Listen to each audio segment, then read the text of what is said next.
कि course base और research base को किस तरह शॉर्टलिस्ट करना है, फिर लेटर ऑफ मोटिवेशन में किन किन बातों का खास ख्याल रखना है। मेरे पास ना तो इतना रिसर्च एक्सपीरियंस है, जीपीए भी लो है, तो आप क्या रिकमेंड करते हो कि उस तरह के स्टूडेंट्स अपने इस वीक जोन को किस तरह कवर करें? कॉपी पेस्ट के बारे में क्या कहोगे? बहुत से लोग हमारे यही करते हैं, कॉपी पेस्ट करते हैं, क्या चल जाएगा कि नहीं? इससे पहले हमने बात की थी कि आपने यूनिवर्सिटी को किस तरह शॉर्टलिस्ट करना है, फी स्ट्रक्चर के बारे में इंफॉर्मेशन कैसे लेनी, और लेटर ऑफ रिकमेंडेशन और लेटर ऑफ मोटिवेशन। लेकिन आज की वीडियो में हम बात करेंगे कि आपने किसी भी यूनिवर्सिटी में एडमिशन लेने के लिए लेटर ऑफ मोटिवेशन किस तरह लिखना है, लेटर ऑफ रिकमेंडेशन किस तरह लिखना है। तो उसमें हम आज बात करेंगे मोहम्मद हारिस से। मोहम्मद हारिस, एक दफ़ा फिर आपको खुश आमदीद। और आज की वीडियो में हम मेनली फोकस करेंगे कि letter of recommendation plus letter of motivation. सबसे पहले हम स्टार्ट करते हैं कि लेट्स सपोज आपने यूनिवर्सिटी को शॉर्ट लिस्ट किया, वो कोर्स बेस है या रिसर्च बेस है। पहले तो ये बताएं कि थोड़ा सा शॉर्टली कि कोर्स बेस और रिसर्च बेस को किस तरह शॉर्ट लिस्ट करना है, और फिर हम उसके लेटर ऑफ मोटिवेशन की तरफ मूव करेंगे। तो अगर आप रिसर्च बेस्ड में ज़्यादा इंटरेस्टेड हैं, अगर आपको एकेडेमिया में ज़्यादा इंटरेस्ट है, तो यूजुअली कैनेडियन यूनिवर्सिटीज़ दोनों स्ट्रीम्स ऑफर करती हैं। अगर आपको एकेडेमिया में ज़्यादा इंटरेस्ट है, तो फिर आप रिसर्च की तरफ जाएँ, और अगर आपको इंडस्ट्री की तरफ ज़्यादा इंटरेस्ट है, तो आप कोर्स बेस की तरफ जाएँ। तो दोनों में यही होता है कि मास्टर्स में यूजुअली 2 लेटर ऑफ रिकमेंडेशन की ज़रूरत होती है, और पीएचडी में 3 लेटर ऑफ रिकमेंडेशंस की ज़रूरत होती है। ठीक। अच्छा, लेट्स सपोज आपने शॉर्टलिस्ट किया एक यूनिवर्सिटी को, और वो कोर्स बेस है या रिसर्च बेस है, और उसके लिए आपने लेटर ऑफ मोटिवेशन लिखना होता है।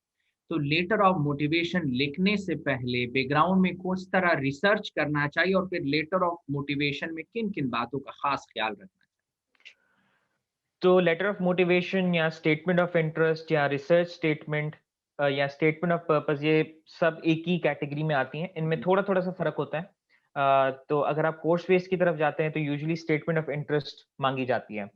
उसमें एक तो आप अपना ड्राफ्ट लिख लें कि आपने काम कौन से किए हैं। जैसे अगर कोई रिसर्च की है, कोई प्रोजेक्ट किया है जो बहुत आउटस्टैंडिंग हो, आपकी फ़ील्ड से बहुत ज़्यादा रिलेटेड हो, तो उनकी एक हायरार्की बना दें, उनको रैंक कर दें कि हाँ, ये बहुत रिलेटेड है, ये थोड़ा-सा कम रिलेटेड है, और इस तरह से आप रैंक कर लें। जब स्टेटमेंट ऑफ इंटरेस्ट स्टार्ट करने लगें, मतलब ड्राफ्ट को जब पॉलिश करने लगें आप, तो उसमें थोड़ा-सा लिखते हैं कि आप इस तरफ आए ही क्यों? आपने ये चूज़ क्यों किया? आपके जो स्ट्रगल्स हैं, या आपकी जो प्रीवियस एजुकेशन है, या बैकग्राउंड, फैमिली बैकग्राउंड है, तो उन सब चीज़ों का मजमूआ जो है, वो आपकी पर्सनैलिटी को क्रिएट करती हैं। तो आपकी करियर चॉइसेस भी उसी में से आ रही हैं। तो थोड़ा बहुत उसके बारे में बताएँ कि ये मेरे स्ट्रगल्स हैं, ये मेरा बैकग्राउंड है, ये तमाम चीज़ें जो हैं, इसकी वजह से मैं इस फ़ील्ड में आया, और इस रिसर्च में मेरा इंटरेस्ट बना। तो थोड़ा बहुत उसके बारे में बता दें, और फिर जैसे-जैसे आप प्रोजेक्ट्स को या का रिसर्च को जो है आप लिस्ट डाउन करते जाएँ, तो सिर्फ़ ये ना करें कि आप जो है वो फेंक रहे हैं, टर्म्स फेंक रहे हैं। आप ये देखें कि कोर्स बेस्ड मास्टर्स जो होता है, उसमें इतना जार्गन चल नहीं पाता, क्योंकि वो एडमिनिस्ट्रेशन पड़ रही होती है। दूसरी बात का जो ख़्याल रखने की है, वो ये है कि आप जो भी प्रोजेक्ट्स वग़ैरह कर रहे हैं, तो वो सिंपली प्रोजेक्ट्स लिस्ट डाउन ना करें। आप उनसे अपना कनेक्शन बताएँ कि ये जो है प्रोजेक्ट, ये इससे मेरा ये कनेक्शन है। जितना भी टेक्निकल रिसर्च प्रोजेक्ट हो, उससे आप अपना कनेक्शन डेवलप करने की कोशिश करें कि हाँ, इससे मेरी जो है, ये इस स्किल को बहुत फ़ायदा हुआ, इससे मेरी ये स्किल शार्प हुई, इससे मेरी कोडिंग स्किल शार्प हुई, इससे मेरी टाइम मैनेजमेंट स्किल शार्प हुई, या ये जो है, ये प्रोजेक्ट मेरा इस फलाँ उम्र में मेरा ये शौक था, या मेरी प्रीवियस एजुकेशन में कोई स्ट्रगल था, उससे ये मेरा प्रोजेक्ट वजूद में आया। ठीक है। आपकी बात से मैंने ये पॉइंट जो है वो डिस्कवर किया कि लेट्स सपोज एसओपी या लेटर ऑफ मोटिवेशन लिखने से पहले सेल्फ इवैल्यूएशन करें। उसके बारे में जो आपने प्रॉप या जो प्रोजेक्ट किया है या जो भी किया हो, तो आप उसका एक लिस्ट बनाएँ, और फिर आप हर एक पार्टिकुलर प्रोजेक्ट को अपने स्किल्स के साथ, अपने इंटरेस्ट के साथ रिलेट करें कि लेट्स सपोज मैंने बिल्कुल, इस प्रोजेक्ट में हिस्सा लिया था, तो उससे मुझे क्या फ़ायदा हुआ, और अब मैं उसे किस तरह फ्यूचर में यूज़ कर रहा हूँ। तो ये आपने खास ख्याल रखा। बिल्कुल। उसके अलावा बिल्कुल। हर एक लेटर ऑफ मोटिवेशन लिखने से पहले हर एक यूनिवर्सिटी ने कुछ पॉइंट्स दिए होते हैं। तो आपने उस पॉइंट्स के मुताबिक ही अपने लेटर ऑफ मोटिवेशन को फिर डिज़ाइन किया था या किस तरह कैनेडियन यूनिवर्सिटीज़ के एसओपी को आपने जी, फॉलो तो कुछ चीज़ें जो हैं वो वेबसाइट पे मिल जाती हैं कि जैसे आपके इतने पैराग्राफ्स होने चाहिए या आपकी जो है प्रोजेक्ट्स इंक्लूड करें या इस तरह की चीज़ें, कुछ चीज़ें आपकी वेबसाइट से ही मिल जाती हैं, कुछ जो है फ़ॉरम से पे ढूँढनी पड़ती हैं कि हाँ, ये फलाँ यूनिवर्सिटी है, यहाँ पे किसी की एक्सेप्टेंस हुई थी, किसी भी एक्स-वाई-ज़ेड स्टूडेंट की, वो भले शायद वो भी पाकिस्तानी ना हो सकता है किसी और कंट्री का हो, फॉर एग्ज़ाम्पल कनाडा का खुद का हो।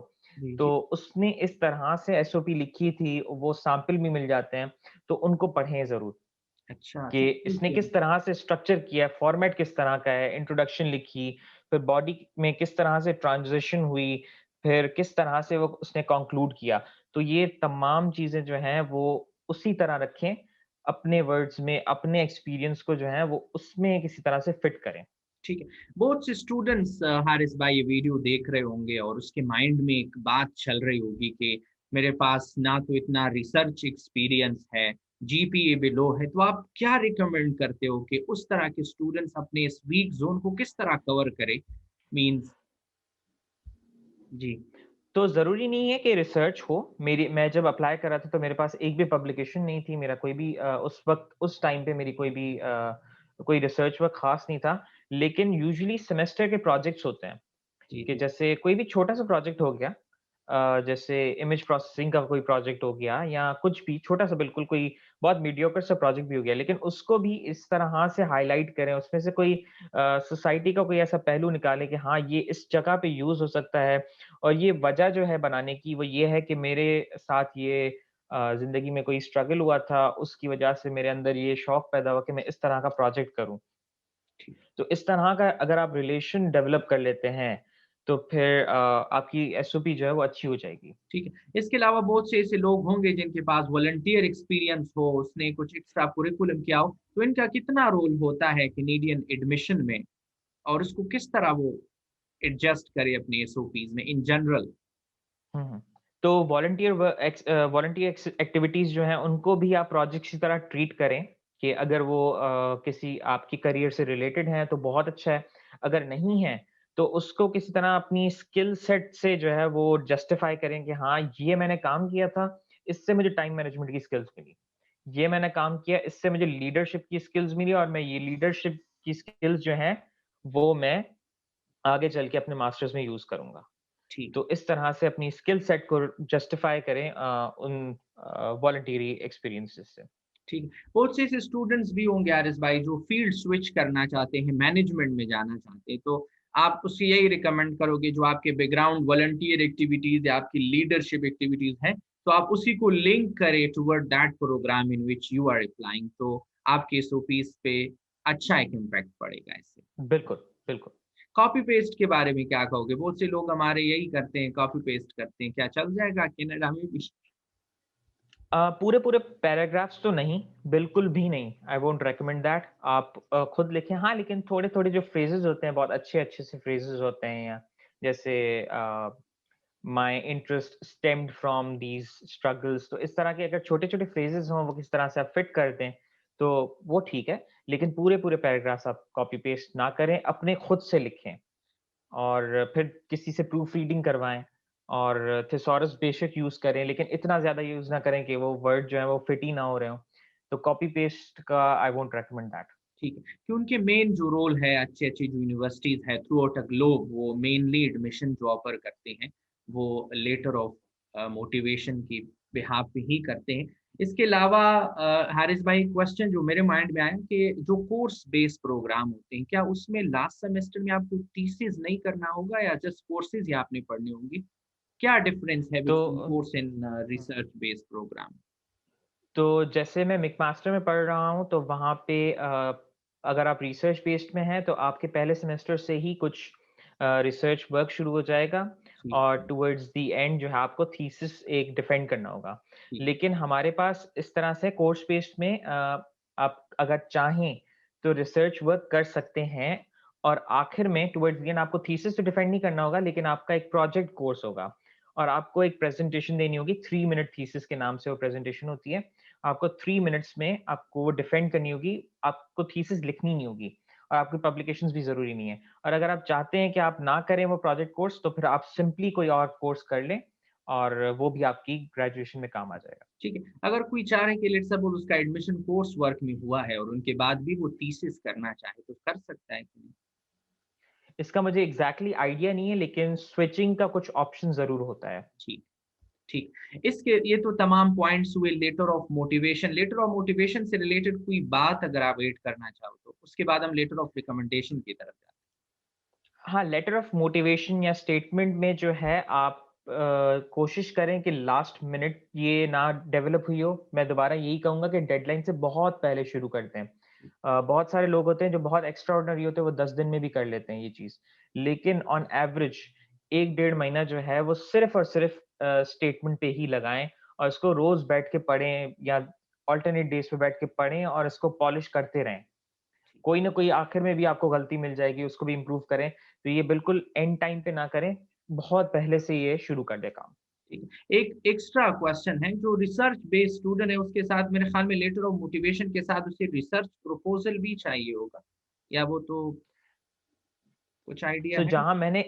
जहाँ-जहाँ मैंने अप्लाई किया था, तो जो रिसर्च प्रपोज़ल था वो आप अगर चाहें तो वो सुपरवाइज़र्स को अप्रोच करते वक़्त अटैच कर दें। ठीक, और कुछ प्रोफ़ेसर्स होते हैं जो कहते हैं कि नहीं, कोई बात नहीं है, सिर्फ़ आप एक सिंपल सी ईमेल लिखें, फिर इंटरव्यू में हम डिस्कस कर लेंगे। कुछ कहते हैं कि नहीं, रिसर्च प्रपोज़ल होना चाहिए। लेकिन जो रिसर्च मास्टर्स होता है, तो उसमें एक रिसर्च स्टेटमेंट चाहिए होती है, जो कि स्टेटमेंट ऑफ इंटरेस्ट से मिलती-जुलती होती है। ठीक, थोड़ी-सी टर्मिनोलॉजीज़ में थोड़ा-सा फ़र्क आ जाता है कि जैसे आपने अपने बारे में कम बताना है और अपने काम के बारे में ज़्यादा बताना है, लेकिन उसमें भी ये हो कि आपने सिर्फ़ लिस्ट डाउन नहीं करना। अपने काम का अपने स आपसे जो कनेक्शन है, वो ज़रूर उसमें डेmonstrate करना है।